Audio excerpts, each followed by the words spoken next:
Welcome back to the class of compulsory English. I am your teacher Rajiv Taide, and we were explaining the chapter Go Kiss the World by Subrata Bagchi, and we are heading towards the end part of this speech which is given by Subrata Bagchi. And till that story we have come across that Subrata Bagchi has learned so many things from his parents, and he has said that he has grown and he has learned the lessons of his life from his mother and father. And he also told us the definition of success. What is success? Success is not materialistic things. The success is not dependent on how much materialistic things you have. It is dependent on how you have built your character, how good human you are. That is his definition of success. And we are heading towards page number 21. And I will read the text and I will explain it to you. My father was a fervent believer in the British Raj. माझे वडील एक खूप उदात्त असे believer होते. Showing warm feeling of, फर्वंट म्हणजे ज्यांना एक खूप चांगली जाणीव होती किंवा चांगली फिलिंग होती. Believer in British Raj. He sincerely doubted the capability of post-independence Indian political parties to govern the country. त्यांना प्रामाणिकपणे असा शंका होती की आपल्या भारतामध्ये ज्या काही पॉलिटिकल पार्टीज आहेत त्या स्वातंत्र्यानंतर आपल्या देशाला चांगल्या प्रकारे रन करू शकतील किंवा चालवू शकतील. To him the lowering of the Union Jack was a sad event. त्यांच्यासाठी जो युनियन जॅकचा जो ध्वज होता, जो आपल्या भारतावरती आधी त्याला फडकवला जात होता, तर तो उतरवल्या जाणे ही त्यांच्या दृष्टिकोनातून एक फार दुःखद अशी घटना होती. My mother was the exact opposite. पण माझी आई एकदम त्यांच्या अपोजिट होती. When Subhash Bose quit the Indian National Congress and came to Dhaka, my mother, then a schoolgirl, garlanded him. जेव्हा सुभाष चंद्र बोस हे क्विट इंडियन नॅशनल काँग्रेस यांनी सोडली आणि ते ढाकाला आले, तर माझी आई जी एक शाळकरी पोरगी होती तिने त्यांचा हार घालून स्वागत केलं. She learn to spin khadi and joined an underground movement that trained her in using daggers and swords. तिने खादीपासून कपडे कसे बनवायचे, चरखा कसा चालवायचा ती शिकलेली होती. आणि तिने भूमिगत चळवळ तिने एक जॉईन केलेली होती आणि त्या चळवळीमध्ये ती डॅगर म्हणजे खंजर कसा चालवायचा आणि तलवार कशी चालवायची हे तिला चांगल्या प्रकारे येत होतं. Consequently our household saw diversity in political outlook of two. अशा प्रकारे आमच्या घरामध्ये दोन वेगवेगळ्या राजकीय मतांची लोक होती.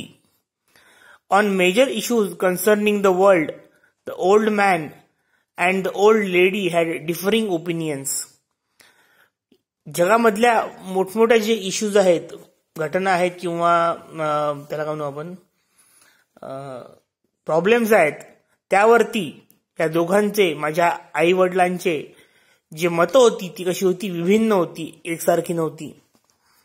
In them we learn the power of disagreements, of dialogues and the essence of living with diversity in thinking. त्या दोघांच्या या वागण्यातून आम्हाला हे शिकायला मिळालं की ठीक आहे बा, मत वेगळी आहेत, काही हरकत नाही, तर एकमेकांच्या मतांचा आदर करणे आणि आपण एकमेकांसोबत डिसएग्री करतोय हे लक्षात घेणे हे त्यांना तेवढंच महत्वाचं वाटत होतं. ऑफ डायलॉग, जरी बोलणं वेगळं वेगळं आहे, आपण एकमेकांसोबत गोष्टी ॲग्री करत नाही, सहमत होत नाही, and the essence of living, परंतु जो सोबत जगण्याचा आनंद आहे, आपल्या विचारांमधले विभिन्नता असल्यावरही ती फार महत्वाची आपल्या लेखकाला वाटते. Success is not about the ability to create definitive, dogmatic and end state. Success, यश ते नाही आहे की एखादी आपण खूप मोठं साम्राज्य निर्माण केलं.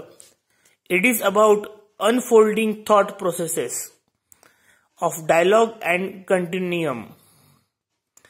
तर सक्सेस म्हणजे काय, तर आपल्या विचारांची सतत आपल्या डोक्यामध्ये येणाऱ्या विचारांची उकल करणे आणि एक चांगला संवाद साधणे, हे त्यांच्यासाठी यशाची व्याख्या होती. 2 years back, at the age of 82, mother had a paralytic stroke and was lying in a government hospital in Bhubaneswar.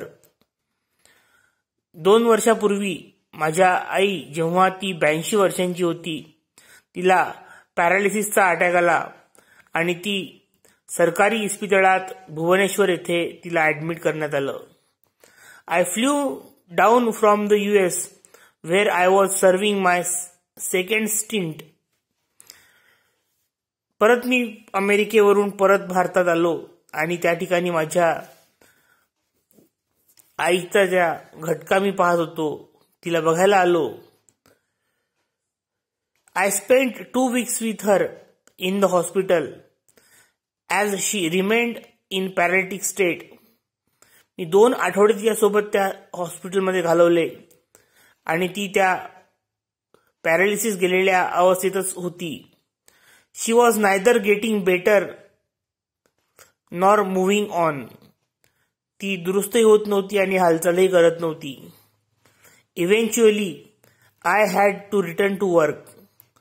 आणि अशातच मला माझ्या कामावरती परतावं लागलं. While leaving her behind I kissed her face. तिला परत सोडून जाताना मी तिच्या चेहऱ्यावरचं चुंबन घेतलं. In that paralytic state and garbled voice she said, why are you kissing me, go kiss the world. तिच्या त्या पॅरालिसिसवाल्या त्या अवस्थेमध्ये तिचा तो अस्पष्ट आवाज, तिला स्पष्टपणे बोलता येत नव्हतं. त्या आवाजातही तिने मला म्हटलं, अरे मला काय किस करतोस, जा जगाचं चुंबन घे.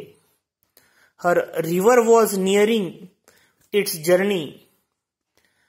At the confluence of life and death, this woman who came to India as a refugee, raised by widowed mother, no more educated than high school, married to an anonymous government servant whose last salary was ₹300, robbed of her eyesight by fate and crowned by adversity, was telling me to go and kiss the world. आता पहा, त्याच्या आईचं वर्णन त्यांनी केलेलं आहे की माझी आई एक निर्वासित म्हणून भारतात आली. तिचं एका विधवेने तिचं संगोपन केलं. जास्तीत जास्त हायस्कूल पर्यंत तिला शिक्षण मिळालं. एका अनोळखी माणसाशी, जो सरकारी ऑफिसर होता, कर्मचारी होता, त्याच्याशी त्याचं लग्न झालं. ज्याची शेवटची सॅलरी होती ₹300. जिचे डोळे कधीच तिच्यापासून दुरावले होते. तिला दिसणं बंद झालं होतं नशिबानी. आणि क्राउंड बाय ॲडव्हर्सिटी, तिच्या डोक्यावरती जणू एखाद्या विरोधाभासाचा किंवा चांगलं नशीब याच्या उलट जे आहे ॲडव्हर्स, ज्याला म्हणू आपण विरुद्धार्थी शब्द ज्याला म्हणतो आपण, चांगल्या नशिबाचा विरुद्धार्थी शब्द, असा तो मुकुट तिच्या डोक्यावरती होता. आणि ती स्त्री मला सांगते काय, की जा जगाचं चुंबन घे. Success to me is about vision. माझ्यासाठी यश म्हणजे दृष्टिकोन आहे. It is the ability to rise above the immediacy of pain.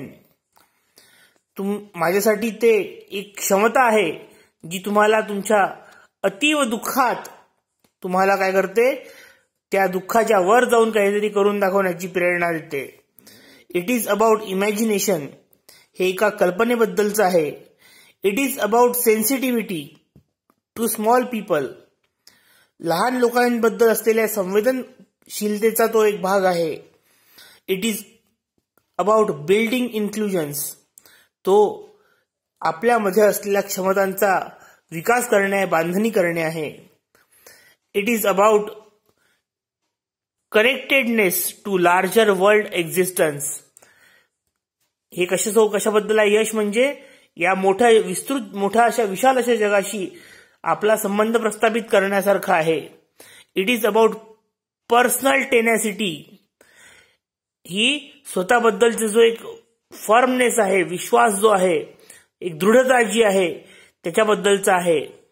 It is about giving back more to life than you take out of it, आपण या जीवनापासून किती घेतलं याच्या ऐवजी आपण जीवनाला किती दिलं याबद्दल आहे.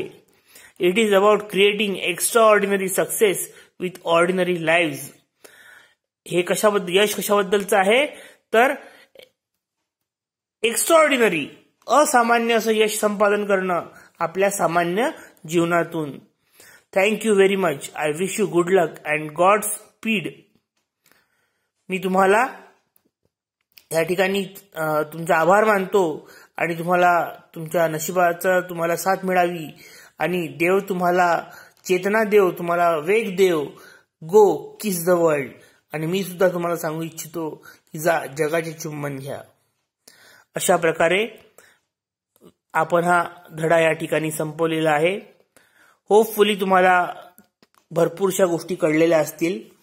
आपल्या आईवडिलांच्या उदाहरणावरून आपल्या लेखकांनी मिळवलेले जे काही धडे आहेत, जे काही धडे त्यांनी त्यांच्या सहवासात राहून गिरवले, ते फार अमूल्य असे होते आणि ते आपल्यासोबत त्यांनी या धड्याच्या माध्यमातून शेअर केलेले आहेत. आपणही या धड्याच्या माध्यमातून भरपूर अशा गोष्टी शिकाव्यात अशी आपल्या लेखकाची इच्छा असेल. तरी हा धडा तुम्हाला समजला अशी मी अपेक्षा करतो आणि थांबतो. Take care. Good bye.